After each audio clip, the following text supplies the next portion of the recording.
सानम को सागुन जोहार आसों सानम को नपाय मौज मेना आकाद बोना ते हुडी मसे साताम ते मुर्मू टॉक्स पाटा को सानम को सागुन दाराम तो तेहिया साताम मन एतहब लेगे तो तेहिया साताम तो हुई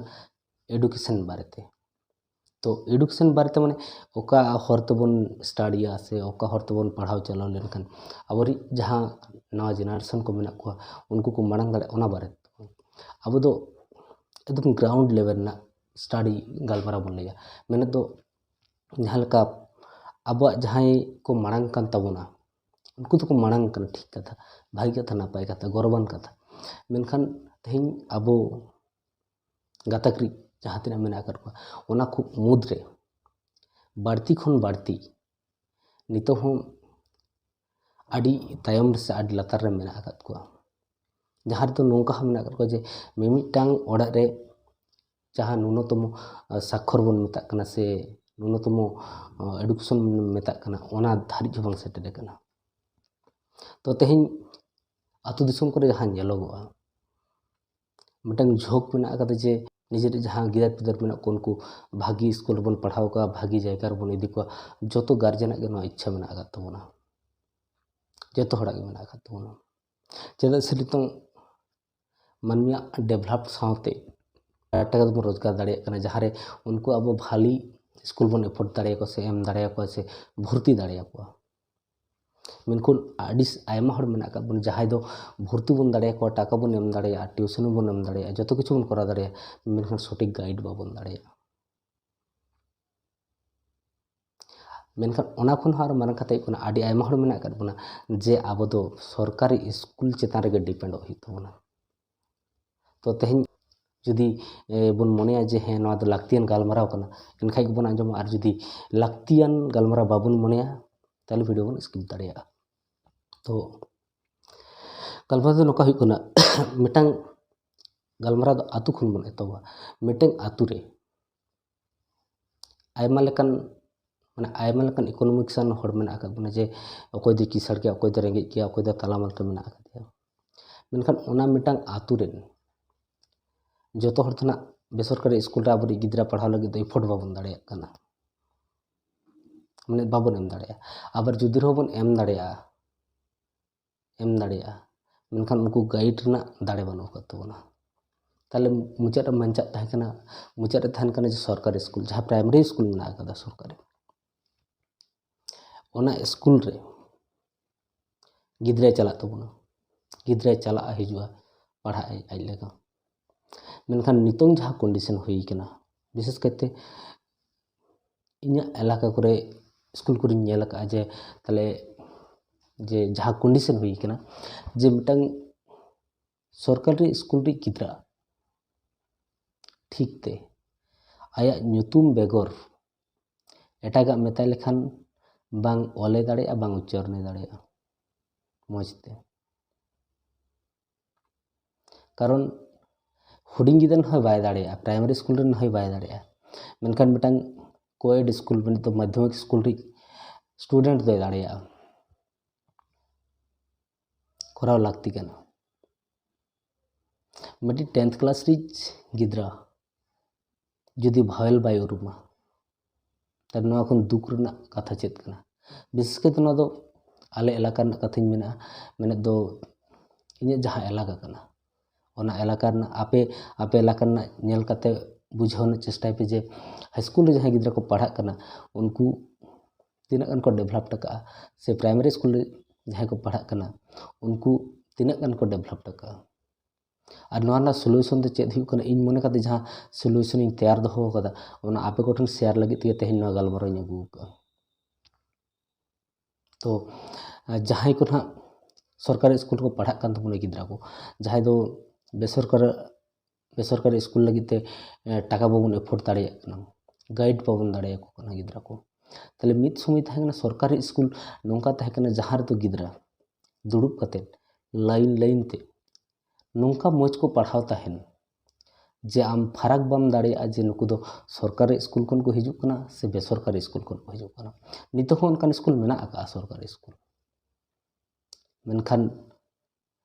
जहाँ गे बांग बड़ायान कथा चाहे सरकार फॉल्ट प्रशासन फॉल्ट से टीचर को बांग हुदिसान से टीचर्स को बांग इच्छान कथा जागे जहानाक गे बांग बड़ाय कारण ते तेहें ओना स्कूल कोरना मान माने मिटang सरकारी प्रतिष्ठान लेका बनाव कना जे टीचर हिजुआ स्कूल स्टूडेंट को हिजुआ अक्तो चाबा जे जहार कते को रुवाड़ा जे आको मुद्रे जहां मिटे रिलेशन जे स्टूडेंट टीचर मिटे जहां रिलेशन उन रिलेशन के बांग नेलोगा और आतु ओड़ा करे नेला कना जे नोका जहां प्राइमरी स्कूल को मेना सा हाई स्कूल को मेना आका तो अबरी जहां को मेना आकात को उनको को सम्मान कते गिन मेना जे स्कूल चलाकालीन माने चला अक्तो गेट रे तिंगु कते गिद्रा बन कोयो कया से सराउंडिंग रे सेन कते बन हट्टो गोला ना को आलो बन कामा चेदा से ओंडे द आबरी जेनरेशन को पढ़ा कना उनको अब सपोर्ट लगती कना तेहिं बेसरकारी स्कूल लुना बेना कारण चेत कारण दो नागे जे सरकारी स्कूल आया माने आदेदा रापुत चला कना तो मान आद एदाय से आद चोय ako ओना दो आमिन सानम को बन बुझ दाड़े कना बन बाड़ाया तेहिं इnya पैसा है कना इरी गिद्रा इन बेसरकारी पढ़ाया मेनखान इnya गाइड लगी हड़ बन को उनिया भविष्य ओकारे चला मेनखान इन जदि गाइड के मेना इन इरी गिदिन रकाब इदी दाड़ेया मेनखान आर जहां को मेना आकात को उनको की उनका को थाना से उनको हक बनू तक मांग नौकर स्टूडेंट मेना को जहां इरी गिद्रा खन भाली टैलेंटेड है मेनखान उनी सठिक गाइड बांगते जहां टीचर उनी गाइड ना लगती तहे कान तको ओका बांग बड़ाई कारण तो उनको हो बाको गाइड दाड़ेयाय कना ताले नोआ को अब रापुत में लगती बना आका तो नोआ को बन डेवलप चिकाते दाड़ेया बन चेदा से जहां टीचर को हिजुआ अब ठेन अबरी गिद्रा को पढ़ाव लगिते उनको दो निजेरी गो बाबा तायम रनी लाटू गार्जियन को हुआ टीचर मिटन गिद्रा रनी जतो खन दोसर लाटू जुदी जहां को हुआ गार्जियन उनको तो को हुआ टीचर तो मिटन टीचर ठेन अबरी गिद्रा सेता 10टा खन आई 4टा धरी बनाड़ा दो दाड़ेया पतियों खातिर तेगे मिटन विश्वास खातिर तेगे ताले उनी चितार निया भरसा बन एम दाड़ेया जे गिद्रा आमेम सेचेतिया मेनखान आतुरेन जहां मेना को तबना आतुरेन हर को मिदते गालमराव कते टीचर ठे नेहर कते टीचर साथे गालमराव कते उनी गड़वाय लगती कना जे आम नोडे नुकु स्टूडेंट नौका भावते पढ़ाव को गे लगाव मिया कारण आम बेगोर आलिया सेकेंड कोनो ऑप्शन बनू का तलिया नेला पे मिद दिन बांग बार दिन बांग पे दिन तायम खन ओना जहां स्कूल रापुदो रे मेना आका ओना आरो नावा सागन साकाम लेका झाड़ रकबा प्रत्येक जगह रे मिटे कमिटी बना स्कूल कमिटी बना जहां दो आतुरेन सेरकम को आते से ना पंचायत करन सदस्य को आते बनाव तहना उनको को गालमारा कते ना को साला गोटा दाड़ेया मेनखान नोडे आतु हड़ा गड़ो तहे लगती कना कारण टीचर दे खोजोआ जे इना पर्सनल लाइफ रे जहां एटकेटोड़े आलो हिजुमा चला कनी हिजु कनी मौज की कारण नेल कना जे टीचर नासेना मिटांग भूल खातिर उनी चेतान रे जहां लेकना एटकेटोड़े सिरजा ओना को उनी बाय खोजोआ मेनखान ओंडे सारी अका कना एड़े अका कना ओना को तुनखी तलाश लगती कना ओका दो बड़ाई कते हुईना ओका दो बांग बड़ाई तो हुईना ओना को बुझ लगती कना एबार जहां सारी के भूला भूला तो भूल के बन मता एबार बांग बड़ाई ते जहां भूल कना ओना दो सहा का लगती कना ताले अब प्राइमरी लेवल खन जुदी अब जायगा बन बदला से अब जुदी बन गोड़ा को ना स्कूल को टीचर को माचेत को ताले जानी आरु फेरा तबना ताले जानी खान उना बेसरकारी स्कूल रे ना हम दरकार तबना कारण सरकारी स्कूल ना जहां पुथी को मेना आका और नौका मौज भावते तैयार मेना आका जे मिटांग खन मिटांग ना जहां टच लेवल मेना आका मिटांग खन मिटांग ना जहां जोटेत मेना आका आदि मौज ते मेना आका ताले खान जानी तेहन प्राइमरी स्कूल रेन गिद्रा हाँ अबोरेन जहाँ लेकान कुली को अनकान ना को दो उयहर लागती कना कारण अब टाका मेना तबोना अब सरकार बेसरकार बन इदी दाड़ेवा मेनखान जहां को बाको एफोर्ड दाड़ेया कना उनको दो अब तेगे तायम रेबन बागी हटो कना कारण उनको गोड़ा को लागती कना इनरेन गिद्रा होयतो बेसरकार पढ़ा ठीक कथा मेनखान जहां रे गिद्रा सरकारी छाड़ा ऑप्शन मानू काते सरकारी स्कूल छाड़ा ऑप्शन मानू काते उनी गोड़ाय लागती कना जे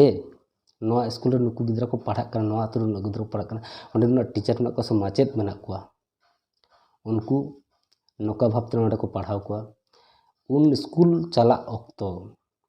बांग ओंडे ना नलकूप अब आतु हर बन व्यवहारा बांग ओना आतु स्कूल सुर रे हट्टो गोलाबन बांग उनकन जहाँ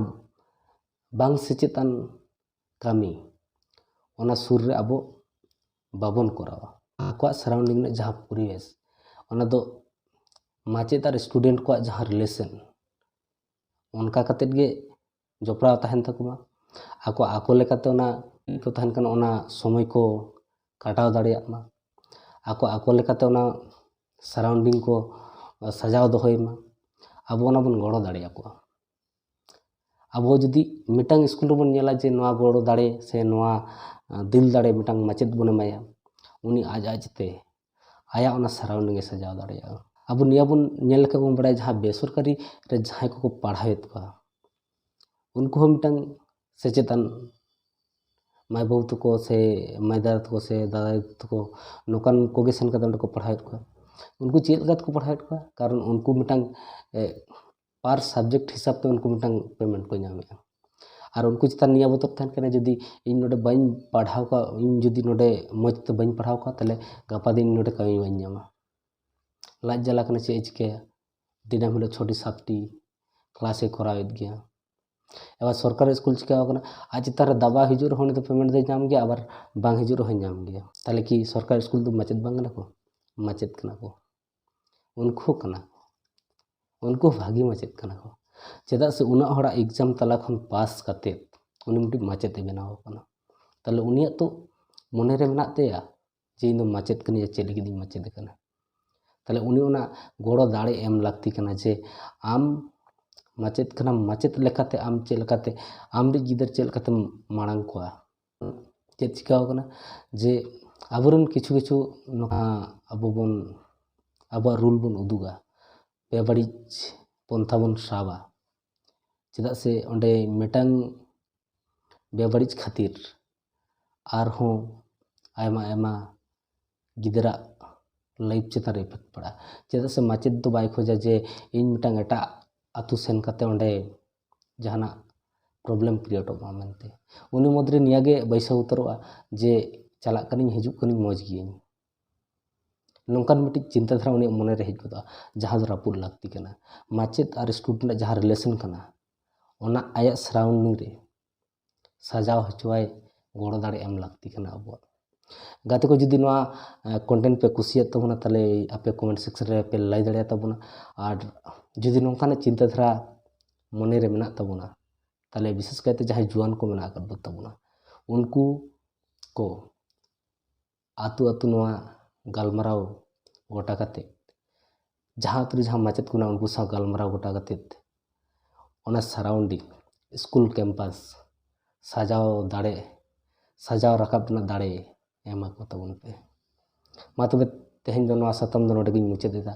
मा तबे सनम को सागुन जोहार।